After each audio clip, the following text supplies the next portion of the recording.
malaki ho talaga ang epekto. Malaki ang epekto in the sense na hindi basta-basta nakakapasok ang mga tao when they need the sacraments, when they need to come to church. Simbahan sa loob ng pribadong subdivision na Holy Infant Jesus Parish apektado sa rules o patakaran ng nasabing subdivision.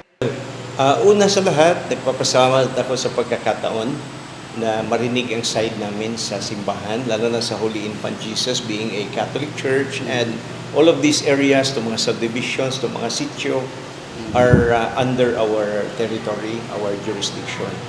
Malaki ho talaga ang epekto. Malaki ang epekto in the sense na hindi basta-basta nakakapasok ang mga tao when they need the sacraments, when they need to come to church. Kumbaga, hindi sila makapag-express ng kanilang religious freedom as Christians, as Catholics. Ibinahagi ni Father Joseph kung paano sila nakakaraos sa pagmimisa. So what we did, we made that yung chapel doon sa Chumalaya, with the help of the barangay officials, we made it a mission station para meron na kaming regular na anticipated Sunday Mass. Para sa mga hindi makakapasok, pwede silang doon na magsimba.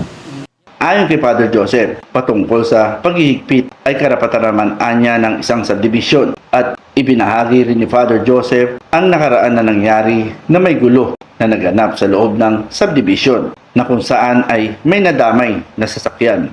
So, karapatan nila na maghingi ng ID kasi in the past I knew na ito kasing South Admiral is surrounded by sitios. Marami hong mga informal settlers, maraming nawalan din ng mga ganito, nabasagan ng kotse, nagrambolan pa ang mga gang sa harap, nagpang-abot, no? Magkaaway na pala, may sama ng loob, tapos nagpang-abot, nadamay ang church. And I understand naman sa side nung nag-implement noon. Bakit? Kasi I think they have properties inside na pinasok, ginamit ng mga, kumbaga, informal settlers. Ang point ko naman doon is, I side with them. Kailangan nilang kolektahan because they are paying the amilyar. Residente sa Sitio Tocoma, Barangay Merville, Parañaque City, naghayag ng kanilang saloobin dahil sa hirap ng kanilang kalagayan sa Sitio Tocoma. Edward Cabugnacio, chairman ng Association ng Sitio Tocoma, sabi ni Chairman Edward, may 2021 families at 16 na taong problema ang kanilang right of way sa lugar at access na makadaan na sakop ng Barangay Merville. Nakikiraan lamang sila sa San Valley Santa Ana Drive na dapat anya meron silang daan papuntang Barangay Merville pero isinara. Meron man daan dahil nilagyan ng maliit na gate pero bawal dumaan kung walang ID. Wala naman anyang problema sa ID na implement kaso may bayad ito. Bawat gate na daraanan ang halaga ng ID ay 50 pesos bawat isa. Sinabi rin ng chairman kahit estudyante hindi pinalalampas. Ang problema lang namin dito, wala kaming right of way para access na makadaan kami sa sakop ng Barangay Merville kasi nakikidaan lang kami rito sa San Valley o Santa Ana Drive. Tapos, ang ginawa pa, lahat ng mga nakatira sa 4 na sitios, hindi pinapadaan doon kapag walang ID.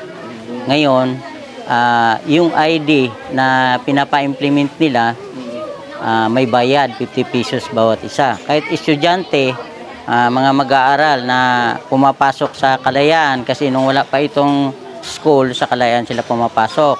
Pagdadaan sila doon sa gate, may bayad ng 50 pesos kahit grade 1, grade 2 yung estudyante.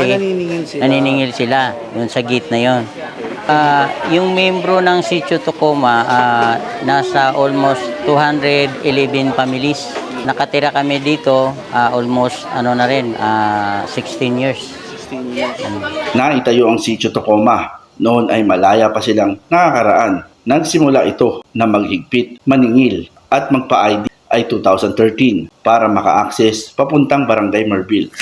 Nung naitayo tong Sitio Tocoma, year 2008. November 29, 2008. Tapos, nung sinara yun, naghigpit na. Yung naghigpit na, 2013 yung gate. Diyan nagsimura yung paghihigpit nila. Kaya nahirapan na kami. Ayon kay Roel, nakita natin naglalakad dahil sa patakaran. Anya, kailangan mong sumunod kahit mahirap. hindi pwede maglakad kaya't inihatid siya ng kanyang amo. Yung boss ko. Ibig sabihin nahatid kayo ng boss nyo. Pagka hindi kayo hinatid ng sasakyan, Hindi. Hindi bawal maglakad sa loob. bawal. Bakit daw bawal? Yun ang policy nila. Anong policy, sir? Yun ang katakaran nila. Ng Ng admiral. Admiral. Kahit na empleyado, kailangan ihatid ka talaga dito. Oo, ano ako dyan sa may gate.